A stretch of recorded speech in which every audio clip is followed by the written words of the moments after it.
आज हमारी कार्यशाला का दूसरा दिन है। हम लोगों ने आज भोर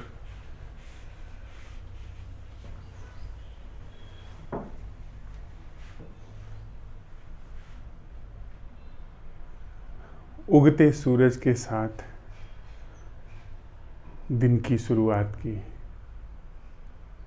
तब बहुत सारे पंछी पेड़ों पर चहचहा रहे थे। भोर उधर जब पहाड़ों के पीछे से सूर्य उग रहा था, जब हवा में चारों तरफ ताजगी फैली हुई थी, जब लीची और आम के बौरों से भीनी भीनी खुशबू हमारे नथुने में प्रवेश कर रही थी, जब खूब सारी तितलियां पतझड़ के बाद इस मौसम में आए फूलों पर मंडरा रही थी, हम लोग साथ साथ बीते दिवस के प्रश्न के साथ बैठे। हम लोगों ने सुबह फिर साथ साथ सैर की। इस पहाड़ी गांव की पगडंडियों से होते हुए हमने कई सारी जलधाराएं पार की, जिनके बीच में छोटी छोटी चट्टानें रखी हुई थी, जिस पर हम पैर रख करके आसानी से पार हो गए। गेहूं के पक रहे खेतों के बीच से पगडंडियों पर गुजरते हुए हमने कचनार के फूलों से लदा हुआ पेड़ देखा, जिसके हृदय में गुलाबी रंग था और वह सफ़ेद रंग में खिल करके छितराया हुआ था, और उनके बीच नन्ही नन्ही कलियां फूल बनने को प्रतीक्षा कर रही थी। शायद वो आने वाले कुछ दिनों में अपनी संभावनाओं तक पहुँचें। हम लोग एक बड़ी जलधारा को पार करते हुए, जो कि इस समय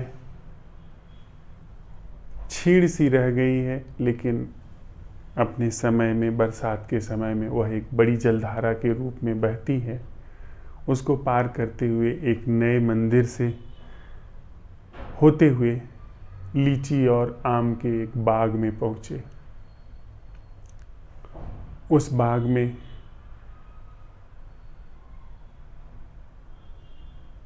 अनगिनत पंछी गीत गा रहे थे। छोटी छोटी शिलाएं इधर उधर, न जाने कितने वर्षों से वहां पर वैसे ही अडिग पड़ी हुई हैं। उनको हमने देखा, हमने सूखे पत्तों पर चलते हुए उनकी चरमराहट भी सुनी। बसंत के बाद लीची और आम की जो नई कोपलें आई हैं, जो नए नए पत्ते आए हैं, उनको अपनी पूरी महिमा में आकाश में सिर उठाए हुए सुशोभित देखा। लीची के बौर और आम के बौर की मिली जुली खुशबू को छकते हुए हमने धीरे धीरे बाग पार किया। हमने वहाँ बहुत सारे भंवरों को, मधुमक्खियों को फूलों के आसपास मंडराते देखा। वे नई नई पत्तियों से भी रस जो कि अभी अभी उनमें उतराना शुरू हुआ है उसे संचित कर रही थी।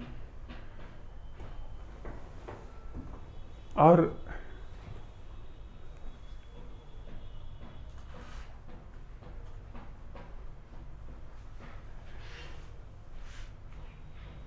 उनकी बहुतायतता देख करके कभी कभी उन्हें जरूर भ्रम हो जाता होगा कि किस फूल का, किस कोमल पत्ती का रस ज्यादा लें। और निश्चित ही उनको अपने सुकोमल रस का दान करते हुए वे फूल भी आनंदित होते होंगे। बाग पार करके कौतुक से हम लोगों को देखते निहारते गांव वालों से हम लोगों ने अभिवादन किया। वे भी हम अपरिचित लोगों को देख करके अनायास प्रसन्न हो उठे। हम लोग आगे चल के एक जलधारा के किनारे होते हुए उसके बीच में, जिसके आसपास पानी छितरा करके अलग अलग सकरी गलियों को, सकरे रास्तों को बनाते हुए बह रहा था, जहाँ पे कल जलधारा बह रही थी, उसके बीच में जाकर के बैठे। वहाँ बैठ करके वह मधुर संगीत सुनते हुए हम लोगों ने पहाड़ को देखा, जिसके माथे पर अभी भी श्वेत बर्फ का अभिषेक है।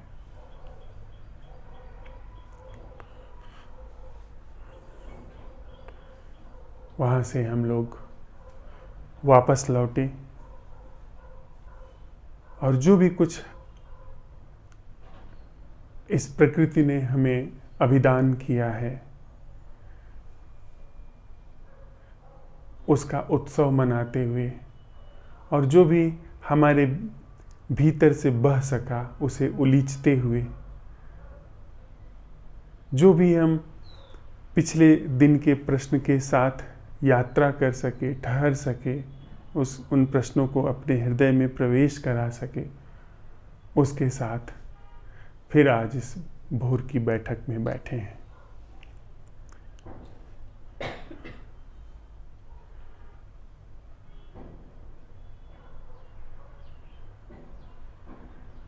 आज की भोर की बैठक में हम पिछले दिन के प्रश्नों के साथ आगे बढ़ें उससे पहले एक छोटी सी झेन कथा हम लोग साझा कर लें।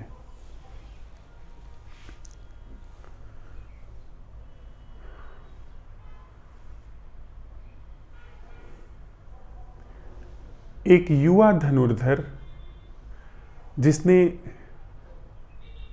धनुर्विद्या में बड़ी कुशलता हासिल कर ली थी,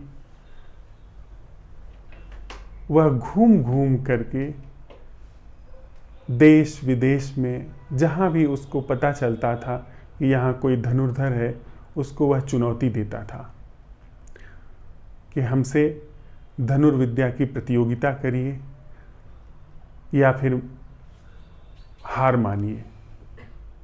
जो हार मान लेता था उसका वह उपहास उड़ाता था, और जो उससे प्रतियोगिता करता था उसको हरा करके वह उसका और भी उपहास उड़ाता था, उसको लज्जित करता था। देश विदेश में उसको कोई हरा नहीं पाया। वह जहां भी जाता था विजयी होकर के ही लौटता था। उसको किसी ने आकर के खबर दी कि फला गांव में एक बूढ़ा व्यक्ति रहता है, कहा जाता है कि वह भी अपने समय का बहुत बड़ा धनुर्धर है। यूं तो उसे कोई उस वृद्ध व्यक्ति से प्रतियोगिता करने की इच्छा न थी, लेकिन उसे यह पता चला कि उसके बहुत सारे शिष्य हैं जिन्हें वह ध्यान सिखाता है। तो उसने सोचा कि उस व्यक्ति को यदि मैं पराजित कर दूं तो उसके जितने भी शिष्य हैं वे सब मेरे शिष्य हो जाएंगे, वे सब मेरा अनुगमन करने लगेंगे और मेरा और भी बड़ा नाम होगा। इसलिए वह उसके आश्रम में गया, उसके गुरुकुल में गया। वहाँ जाकर के उसने उस वृद्ध व्यक्ति को ललकारा और कहा कि आप मुझसे धनुर्विद्या की प्रतियोगिता करिए, मैं आपको चुनौती देता हूँ। वह बूढ़ा व्यक्ति 100 वर्ष के पार की उम्र का था, उसकी कमर झुक गई थी, वह कांपते हुए चलता था, लेकिन उसने उसकी चुनौती स्वीकार कर ली और कहा कि ठीक है, कल सुबह आप आ जाइए और धनुर्विद्या की हमारी तुम्हारी प्रतियोगिता देखने के लिए अपने स्वजनों को भी लाइएगा, अपनी पत्नी को भी लाइएगा, बच्चों को भी लाइएगा और हमारे भी जो शिष्य हैं वे सब सम्मिलित होंगे ताकि सब इस प्रतियोगिता का आनंद ले सकें। उसने कहा ठीक है। दूसरे दिन वह धनुर्धर बड़ी सुबह आया, वह अपनी पत्नी और बच्चे को साथ लेकर के आया था। उसने आकर के जो लक्ष्य बनाया गया था उस पर बड़ी कुशलता से उसने निशाना लगाया। उसके बाद दूसरा निशाना ठीक उसी तीर पर जिसके द्वारा पहली बार निशाना लगाया था, उसी की जगह उसने उस तीर को भेदते हुए दूसरा निशाना लगाया।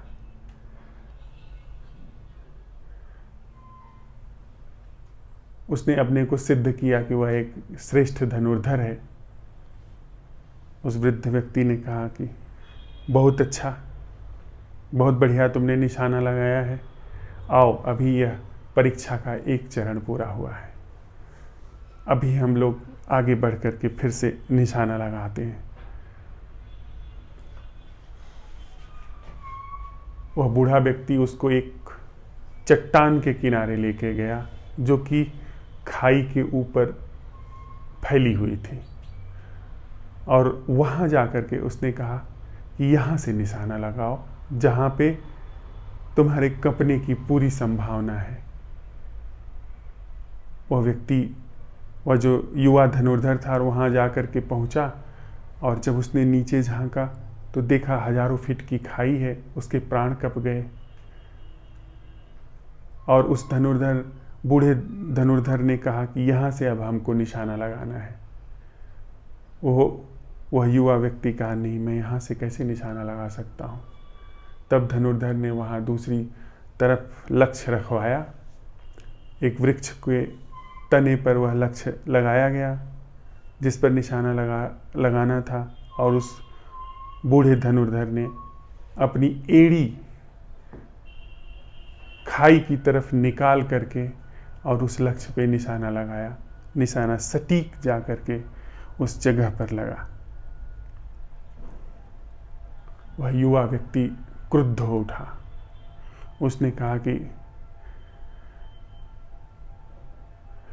यह मेरा अपमान है, यह तो कहीं धनुर्विद्या में सिखाया नहीं गया है कि आप ऐसी जगह खड़े होकर के निशाना लगाइए जो कि खतरे पर हो, लेकिन आपने यह चुनौती दी है तो मैं इस पर काम करूंगा। जैन कथा यहाँ समाप्त हो जाती है। यह बोध कथा जो शास्त्रों में है वो यहाँ समाप्त हो जाती है।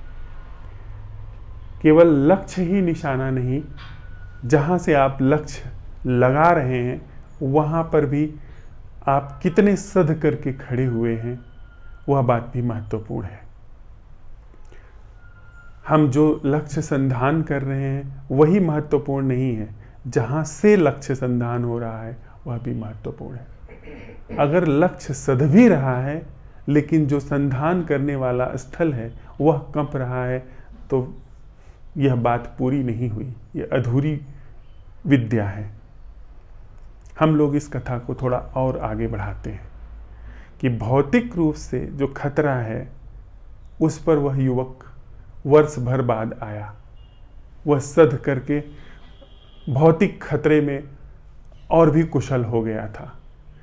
वो एड़ी बाहर निकाल करके खाई की तरफ के बजाय वह अंगूठे पर खड़ा होकर के खाई के किनारे अपने अंगूठे पे खड़ा होकर के निशाना लगाने में सक्षम हो गया। फिर उस बूढ़े व्यक्ति ने कहा, अब थोड़ा और तीसरे चरण में हम लोग निशाना साधने में आगे बढ़ते हैं। उसने अपने युवा पुत्र को बुलाया, उस बूढ़े व्यक्ति ने, और उसके ऊपर उसने छोटा सा फल रखा और खाई के किनारे खड़ा होकर के उसको निशाना लगाना था। और वहां खड़े होकर के जब निशाना लगाना पड़ा उस युवा धनुर्धर को, उसके प्राण कप गए, क्योंकि सामने एकलौता बेटा खड़ा है। चूक हुई, सीधे तीर जो है मस्तक तोड़ता हुआ पार निकल जाएगा। उस युवा धनुर्धर ने धनुष फेंक दिया, कहा यह मेरे बस की बात नहीं, मैं कितना भी बड़ा धनुर्धर हूं पर चूक हो सकती है, और चूक हुई मेरा बेटा मारा जाएगा। बूढ़े व्यक्ति ने अपने बेटे को बुलाया, उसके माथे पर उसने छोटा सा फल, कहें तो अंगूर, रख लिया और उसके ऊपर उसने निशाना लगाया। अंगूर पर निशाना सीधा जाकर के लगा, उसका बेटा बिल्कुल भी छुआ तक नहीं गया। उसके बाद वह धनुर्धर उस बूढ़े व्यक्ति के पैरों में गिर पड़ा। उसने कहा, मैं कच्चा धनुर्धर हूं, मुझे इस धनुर्विद्या की शिक्षा दीजिए। उस बूढ़े व्यक्ति ने कहा, धनुर्विद्या की शिक्षा की तुम्हें आवश्यकता नहीं है, तुम्हें ध्यान की आवश्यकता है। ध्यान जब गहरा होता है तो धनुर्विद्या अपने आप पैनी होती चली जाती है। और ये तो कुछ प्रारंभिक चरण है, अभी और सारे खतरे दिखाए जा सकते हैं जहां से निशाना लगाया जाए। भीतर वह क्या है जो निष्कंप है, अगर उसको हम नहीं उपलब्ध होते हैं, उस निष्कंप चित्त की दशा को नहीं उपलब्ध होते हैं, तो हमारे प्राण जीने के नाम पर हमेशा कँप रहे हैं। भौतिक खतरा तो कुछ भी नहीं है। खाई में एड़ी बाहर निकाल करके निशाना लगाना, वह तो बड़ा भौतिक सा है, उसमें तो भी साधा जा सकता है। लेकिन जहाँ हमारे साइकोलॉजिकल, जहाँ हमारे इमोशनल इन्वेस्टमेंट्स हैं, वहाँ पर निशाना लगाना तभी संभव है जब किसी ऐसे जीवन का पता चले जो कि इस सोच विचार की, इस बनावटी या इस कहें जो परस्पर निर्भरता की जो तथाकथित हमारी जीवन शैली है, इसके पार किसी ऐसे जीवन का पता चले जो जीवन निष्कंप तो है ही, जो जीवन निर्भरता से सर्वथा मुक्त है। ऐसी जीवन कला जिसमें निर्भरता बिल्कुल व्यापती ही नहीं है। तो हम लोग जो कल जिस प्रश्न के साथ हम लोग रात में विदा लिए थे, रात में जिस प्रश्न पर प्रयोग करने के लिए गए थे, वह प्रश्न अब हम सामने ले आते हैं। वह प्रश्न था कि वह सुनना क्या है जो भाषा से मुक्त है। वह सुनना क्या है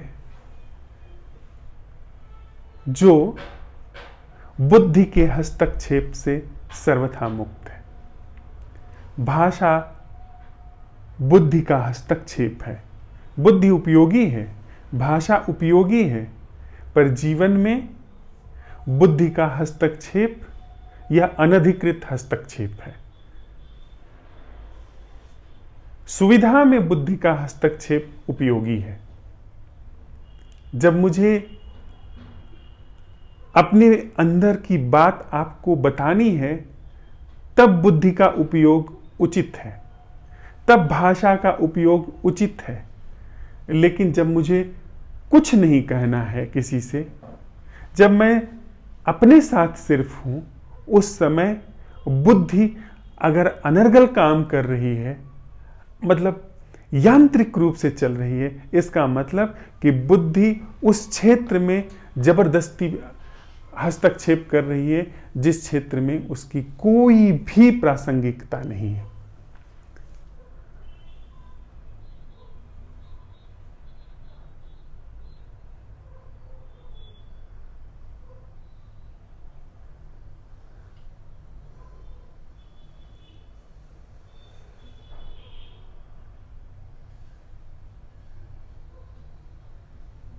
यदि मैं सिर्फ संबंधित हूं, उसमें बुद्धि क्यों हस्तक्षेप कर रही है? या मैं सिर्फ बुद्धि के आधार पर संबंधित हो पाता हूं?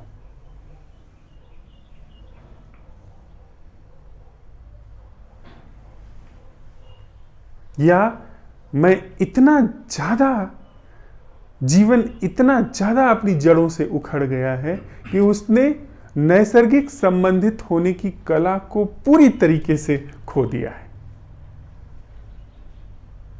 ख्याल भी नहीं आता कि नैसर्गिक भी संबंध हो सकता है। हम सिर्फ एक तरह से संबंधित होना जानते हैं, सोच विचार, सोच विचार।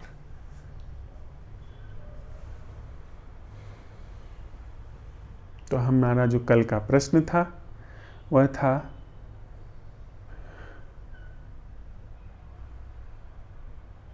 कि वह सुनना क्या है। सुनना एक प्राकृतिक प्रक्रिया है। यह चीज जिसे कान कहते हैं, यह सोच विचार द्वारा नहीं बनी है। वह कंठ जिसे हम कोयल का कंठ कहते हैं, वह सोच विचार के द्वारा नहीं बना है। उसके द्वारा जो गीत, जो शब्द, जो ध्वनि यहां टकरा रही है और इस टकराने से जो कॉग्निशन हो रहा है, वह सोच विचार के द्वारा नहीं हो रहा है। लेकिन जैसे ही हमारा कॉग्निशन रिकॉग्निशन में प्रवेश करता है, हम कहते हैं यह कोयल है, तैसे ही वह कॉग्निशन रिकॉग्निशन में चला गया, हमने पहचानना शुरू कर दिया। मुझे क्या जरूरत है जब मुझे नहीं, जीवन की जो नैसर्गिक घटना घट रही है उसमें बुद्धि क्यों हस्तक्षेप कर रही है? जब वह घटना घट रही है जिसे हम कोयल का गान कह रहे हैं, जो यहां कान पर पड़ रहा है, जब जल की धारा बह रही है और उसका कलकल निनाद यहां पर पड़ रहा है, क्यों मैं उसको शब्द देकर के कलकल नाद कह रहा हूं? या उसको सुनते हुए अन्य विचार क्यों हैं वहां पर?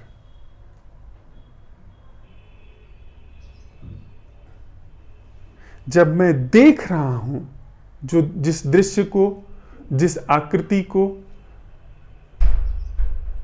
पहाड़ कहा जाता है, उसको देखते समय जब मुझे नहीं किसी से कुछ कहना है, मैं अभी कह रहा हूं तो मैं पहाड़ शब्द का उपयोग कर रहा हूं क्योंकि मुझे कहना है।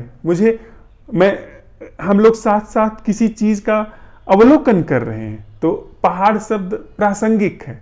लेकिन जब सिर्फ दर्शन घट रहा है, जो कल का हमारा प्रश्न था, जिस प्रश्न के साथ सांझ हम लोगों ने विदा ली थी, उसमें यह हम लोगों ने अपने लिए सवाल उठाना शुरू किया था कि वह दर्शन क्या है जो शब्दों से मुक्त है?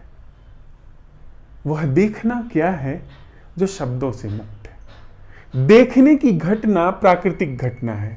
वह चीज जिसका नाम पहाड़ है, वह एक प्राकृतिक चीज है, उसे हमने आपने नहीं रचा है। यह चीज जिसे हम आँख कहते हैं, यह प्राकृतिक संपत्ति है, यह प्रकृति की चीज है।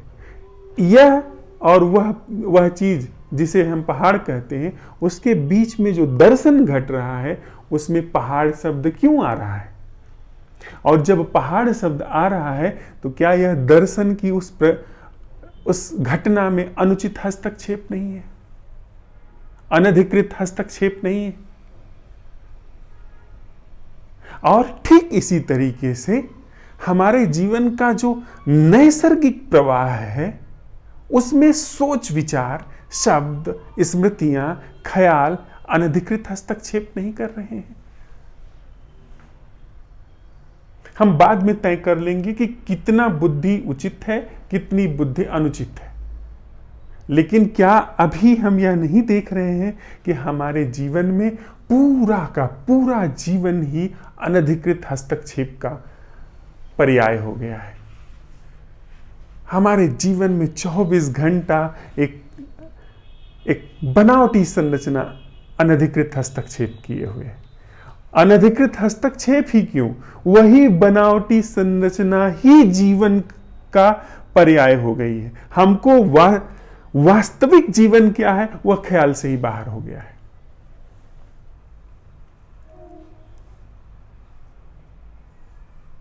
वास्तविक यथार्थ जीवन जैसी भी कोई चीज होती है, यह ध्यान से ही हट गई है। तो हमें पहले तो वे सारे पर्दे चीरने पड़ रहे हैं, जिनके कारण से जो वास्तविक, जो यथार्थ जीवन है, वह ढका हुआ है।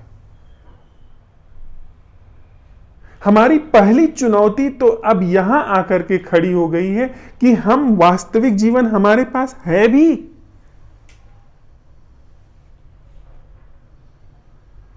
अगर वास्तविक जीवन ही नहीं है तो हम किस जीवन के लिए भविष्य की योजनाएं बना रहे हैं? किस जीवन के लिए हम बैंक बैलेंस इकट्ठा कर रहे हैं? यांत्रिक जीवन के लिए, सोच विचार के जीवन के लिए?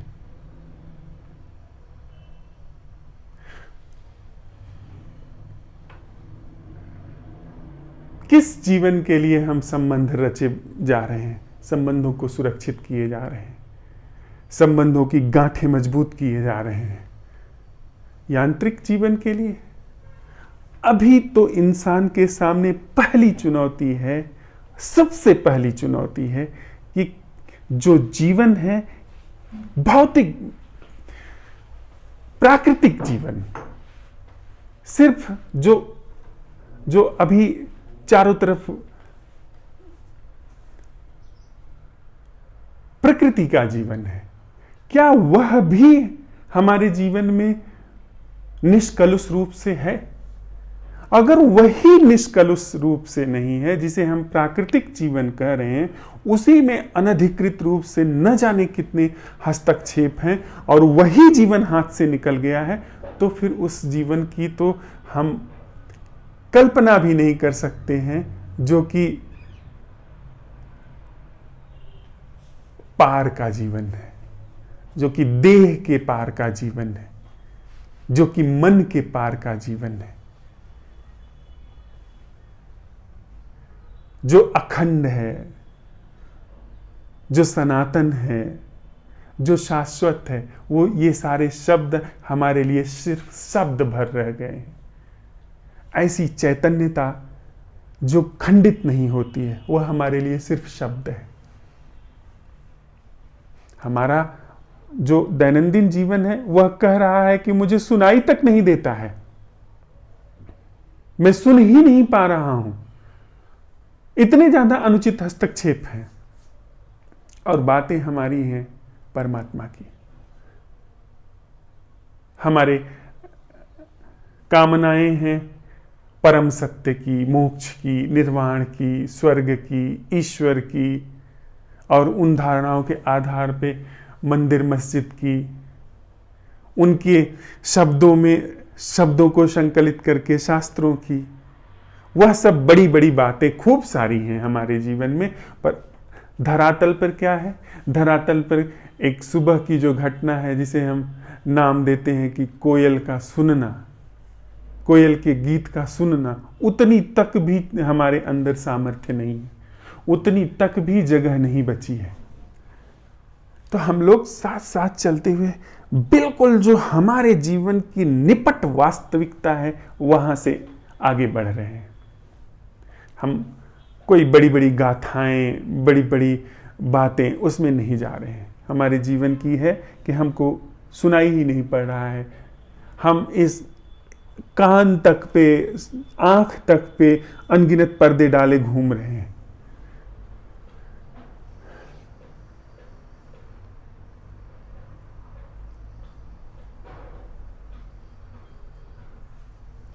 तो हमारा प्रश्न था कल, जिस प्रश्न के साथ हम लोग विदा हुए थे, कि क्या कोई ऐसा देखना है हम नहीं देखने जा रहे हैं। इस पर हम लोगों ने भरपूर बात कर ली है कि अगर हम देखने जाएंगे, हम देखने की कोशिश करेंगे, तो यह एक नए तरीके का पर्दा है, यह एक नए तरीके की कामना है जो देखने मात्र पर बाधा बन करके खड़ी हो जा रही है।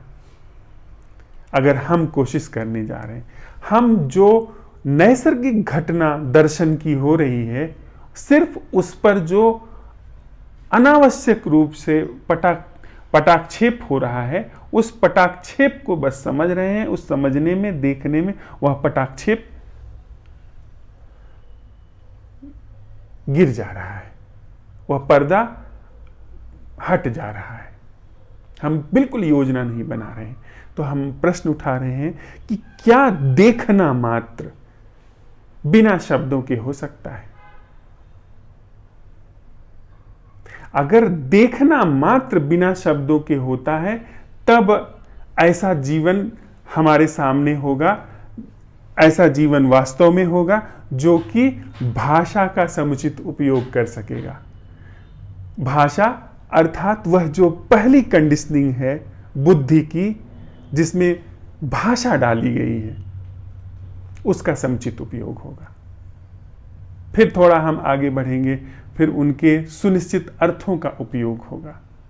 फिर हम थोड़ा आगे बढ़ेंगे, फिर उसमें जो हमारे भीतर की प्रतिक्रियाएं हैं, उनके अनधिकृत हस्तक्षेपों को हम छांट करके अलग करेंगे।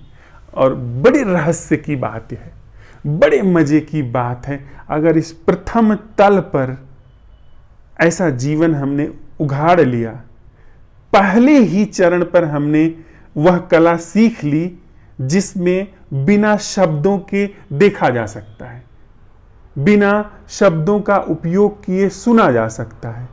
तो ये सारे जो आगे के तल हैं, भाषा का समुचित उपयोग और भाषा के सम्यक अर्थ का प्रकटीकरण, सम्यक अर्थ का उद्घाटन, यह अपने आप बैलेंस्ड हो जाता है, अपने आप सही जगह पर हो जाता है। फिर बुद्धि अनावश्यक हस्तक्षेप नहीं करती है, क्योंकि जो यथार्थ जीवन है वहां से हम लोग आंखें हटा ही नहीं रहे हैं।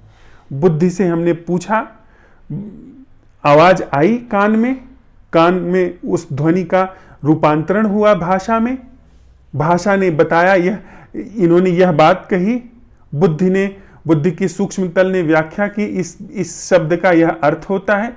बुद्धि चुप, वापस श्रवण की घटना में लौट गया।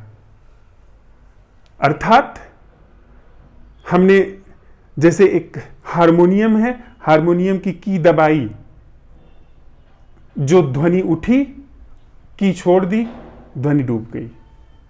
ऐसा नहीं कि हारमोनियम अपने से बज रहा है, सुनाई दिया, जो शब्द आए उनका अर्थ प्रकट हुआ, और अर्थ प्रकट होने के बाद वही बात खत्म। उसका आशय प्रकट हुआ, वही बात खत्म। ऐसी स्थिति में आप देखें कैसे अद्भुत कला के भीतर हम प्रवेश कर रहे हैं, कि अगर कोई चीज वास्तविक होगी, तकनीकी होगी, तो उसकी प्रतिमा बनेगी, उसका स्ट्रक्चर तैयार हो जाएगा। आपने कहा, आपने बताया, और मैं श्रवण को उपलब्ध हूं, मैं अवलोकन को उपलब्ध हूं। यानी मैं नहीं, यहां जो जीवन है वह श्रवण और अवलोकन इन सारी चीजों में बिल्कुल सिद्धहस्त है। इस कला में बिल्कुल गहरे से उसने प्रयोग किया है और बिल्कुल सिद्धहस्त है। सुनी गई आपकी बात, आप यहां से पठानकोट जाने का मानचित्र बता रहे हैं कि इस रास्ते से जाएं, आपकी ध्वनि कानों पे आई, उनके शब्द बने और शब्द का अर्थ प्रकट हुआ और पूरा मानचित्र भीतर खिंच गया। खिंच करके पूरी बुद्धि की जो फैकल्टी है वो चुप। और आपने कहा कि आप एक दुष्ट व्यक्ति हैं। कोई मानचित्र नहीं बना, कोई प्रतिमा नहीं बनी। तकनीकी क्षेत्र में प्रतिमा बनी, तकनीकी क्षेत्र में नक्शा बना, जो जीवन की सुविधा का क्षेत्र है उसमें नक्शा बना, पर जिससे एक कृत्रिम जीवन का निर्माण होता है ऐसी कोई छवि ही नहीं बनी। शब्द सुने गए, उनका भाषा में रूपांतरण हुआ, उनका अर्थ हुआ, लेकिन उन सारे शब्दों में उन सारे अर्थों ने किसी भी प्रतिमा का निर्माण नहीं किया जो कि चोटिल हो जाए, जो कि हर्ट हो जाए। ऐसी कोई प्रतिमा ही नहीं बनी।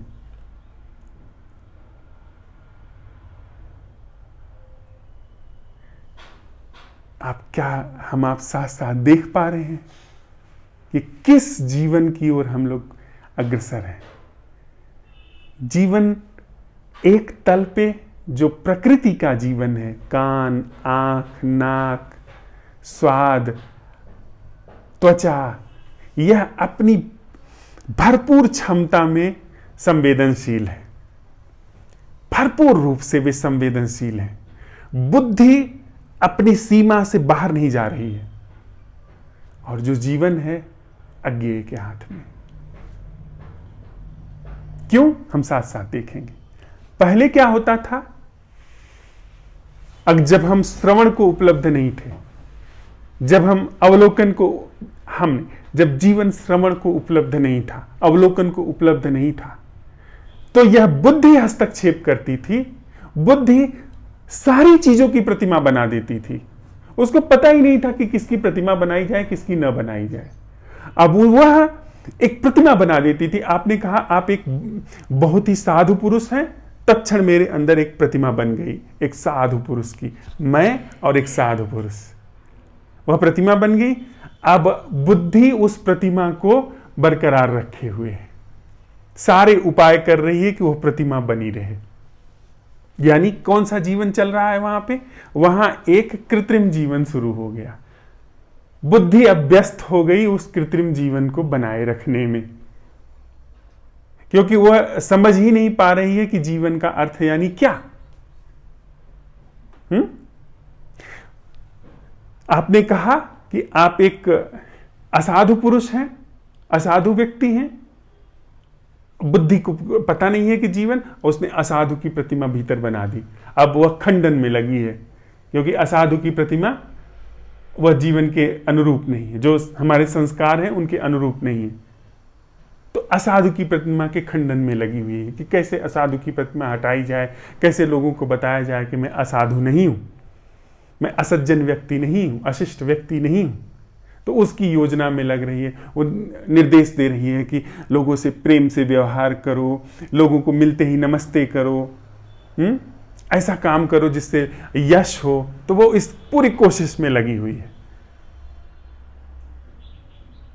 लेकिन यदि यह देख लिया गया कि इस तरह की सारी कोशिशें जो जीवन के नाम पे चल रही हैं वह बनावटी हैं, और उसके साथ ही साथ यहां ऐसे जीवन को देख लिया गया जो कि वास्तविक है, जो कि प्राकृतिक है, जो कि नेचुरल है। श्रवण, दर्शन, स्पर्श, इसके आधार पे फिर वहां प्रश्न उठता है कि वह जीवन क्या है जो प्रकृति से मुक्त है।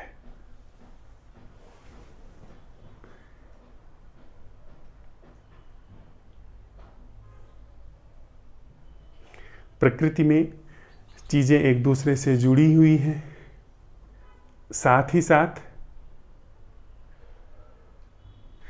वह सामयिक है।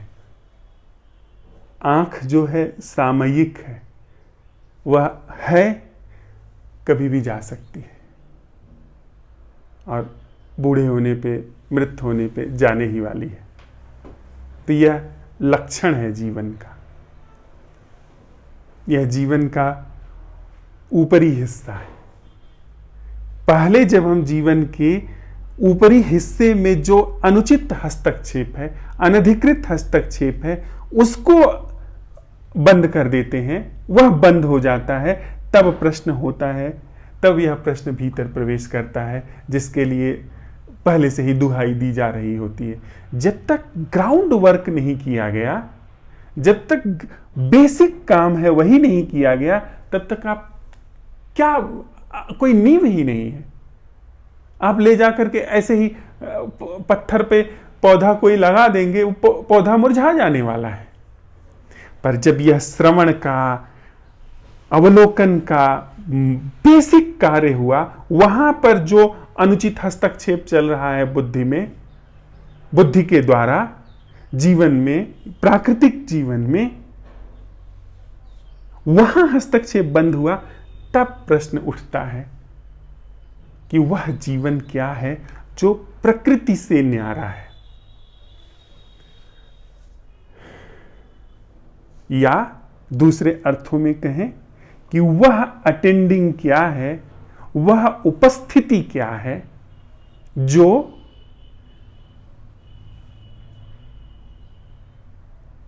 प्रकृति पर निर्भर नहीं है।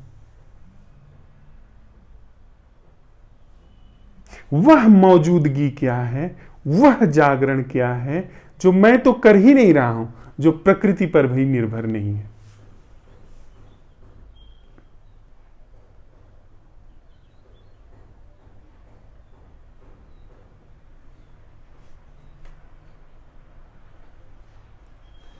वह जागरण क्या है, वह बेस क्या है, वह अखंड क्या है, वह अविनाशी क्या है, वह अपरिमेय क्या है, जिससे सारी चीजें उभर करके आती हैं।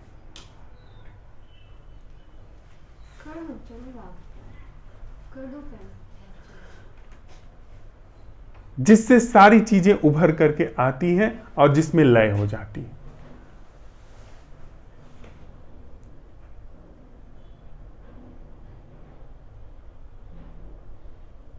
उसके पूर्व तक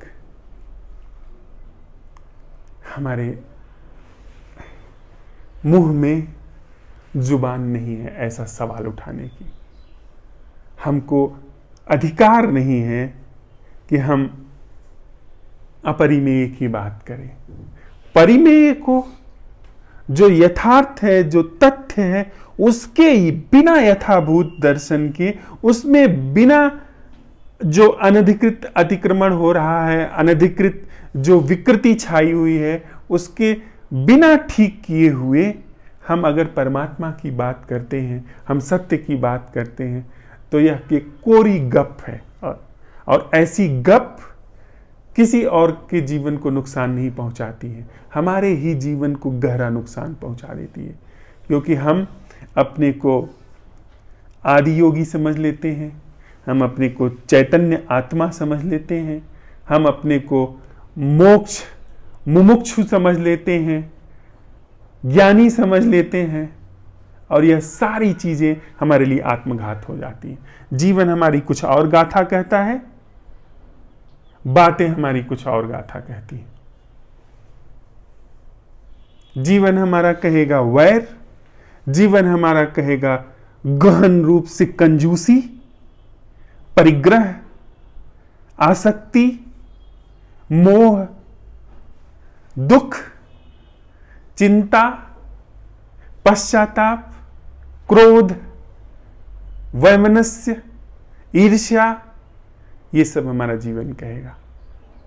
जीवन हमारा कहेगा अपर्याप्तता, बात हमारी कहेगी कि आत्मा, परमात्मा। ये गहरी से गहरी प्रवंचना है जो हम लोग करते हैं। तो हम आप साथ साथ चलते हुए यदि इस खतरे को देख रहे हैं, जैसे अभी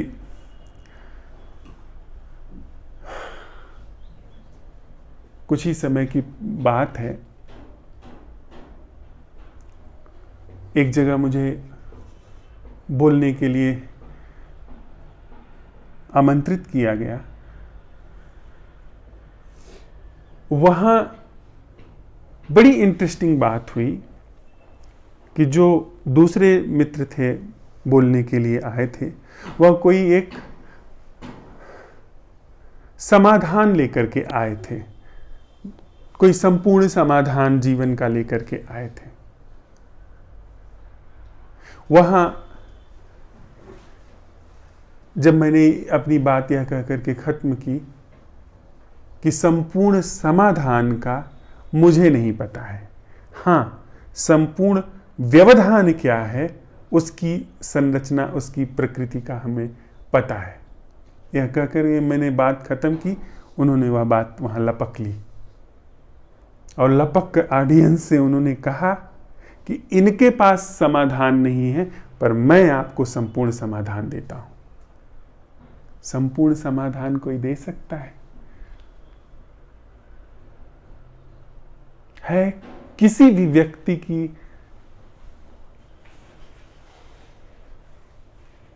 इतनी संभावना है कि वो संपूर्ण समाधान दे? कौन संपूर्ण समाधान देगा? आप जो संपूर्ण समाधान दे रहे हैं वह एक कोरा ख्याल है। संपूर्ण समाधान अगर कहीं से है, मैं अपने को समझूं, अपनी सीमाओं को समझूं, अपने बनावटीपन को समझूं, अपनी यांत्रिकता को समझूं और इसी समझ में मेरी यांत्रिकता का अंत हो। उसके अंत में संभवतः वह चीज अगर चाहे तो वहां उद्घाटित हो, न चाहे तो हम कोई जबरदस्ती नहीं कर सकते हैं। यह कोई दावा थोड़ी है कि मैंने 100 रुपए की नोट दी है, तुम्हें 100 रुपए का सौदा मुझे देना ही है। तो हम साथ साथ चलते हुए जो यह सब कुछ क्षेत्र है जो सोच विचार के द्वारा स्थापित हो रहा है, उसको एक तरफ रख करके अपने मूल प्रश्न पर आ रहे हैं, जिसके साथ हम लोग साथ साथ सीख रहे हैं। बेसिक चीज, बड़ी बातें नहीं, सिर्फ दैनंदिन जीवन की चीज, कोई नई बात नहीं, जो हमारी चिर परिचित चीज है, जो हमारी आंख से सीधी देखी जा सकने वाली घटना है कि हम क्या बिना शब्दों के, बिना भाषा में प्रवेश किए सिर्फ ध्वनि सुन सकते हैं। बिना शब्दों के सिर्फ अवलोकन मात्र हम नहीं, वह अवलोकन क्या है जो बिना शब्द के है, अर्थात बिना इस बनावटी भाषा के हस्तक्षेप के है। वह श्रवण क्या है जो बिना भाषा के, इस बनावटी भाषा के हस्तक्षेप के है। पहले हम तथ्य पे आ रहे हैं, बिल्कुल प्राकृतिक तथ्य पे आ रहे हैं, और साथ ही साथ हम एक ऐसी कला भी सीख रहे हैं जो कि हमको उस जीवन तक लेकर के जाए जो जीवन बनावटी नहीं है। कहें तो हम इंसान के रूप में जो अपनी संभावनाओं को लेकर के पैदा हुए हैं, उन संभावनाओं की ओर हमारी गति करें। अर्थात सीधे सीधे अगर मैं अब आपको कहते हुए अपने भीतर यह प्रश्न उठा रहा हूं कि वह कहना क्या है जो योजनाबद्ध नहीं है।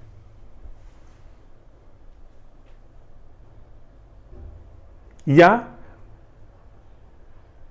वह बोलना क्या है जिसमें चित्त पर बोलने से पहले ख्यालों को देखा जाता है, ख्यालों का भाषा में प्रवेश जो हो रहा है वह भी दर्शन में होता है।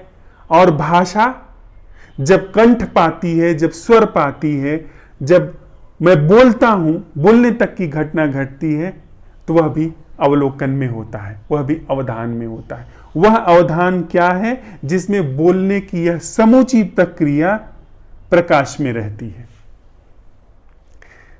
अब अगर इस प्रश्न के साथ मैं हूं, इस प्रश्न के साथ बोल रहा हूं, तो मेरे अंदर सबसे पहली जो चीज होगी वह जो बनावटीपन है वह पोछा जा रहा है, वह मिट रहा है। और साथ ही बनावटीपन के मिटाने की एक असंभव प्रश्न उठाने की एक कला भी विकसित हो रही है।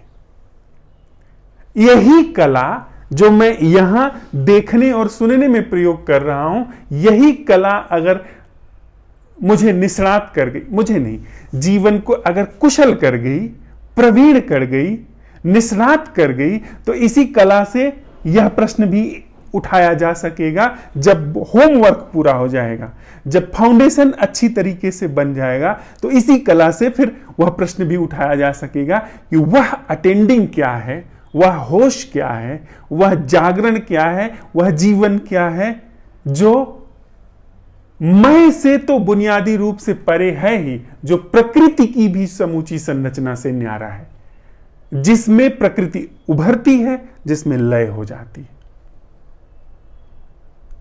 तो हम लोग जब यह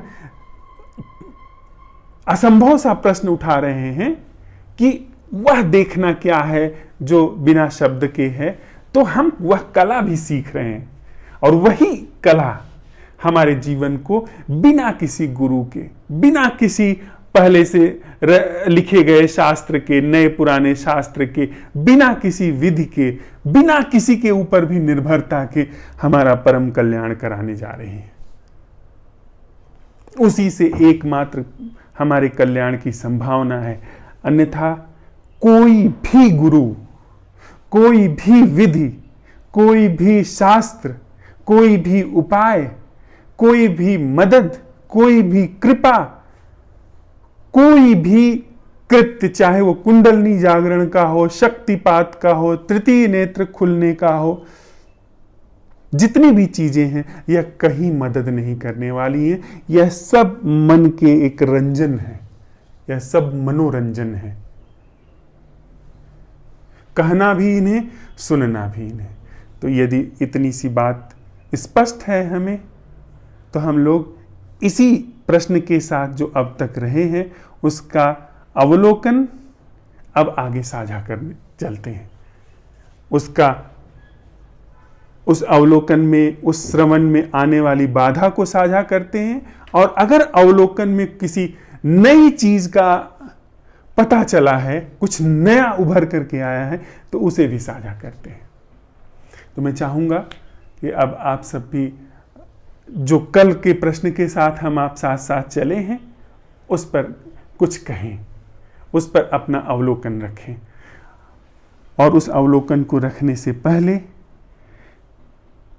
यथावत यदि संभव हो, बिना छेड़छाड़ के क्या क्या देखा गया है, बिना छेड़छाड़ के क्या क्या देखा गया है, उसको बिना पोएटिक हुए, बिना उसको काट छांट किए यथावत पहले रखें, और उसके बाद अवलोकन में क्या क्या आया है उसको रखें। हम लोग जो यह संवाद कर रहे हैं, उठना बैठना, खाना पीना, साथ चलना, यह कहने की बात नहीं है। इन सब में 24 घंटा हम लोग ऑर्गेनिक ध्यान का प्रयोग कर रहे हैं। वह ध्यान नहीं जो आयोजित है, आरोपित है, प्रक्षेपित है, ऑर्गेनिक ध्यान का, वह ध्यान जो इस तरह के प्रश्नों से सहज रूप से जन्म लेता है। जी।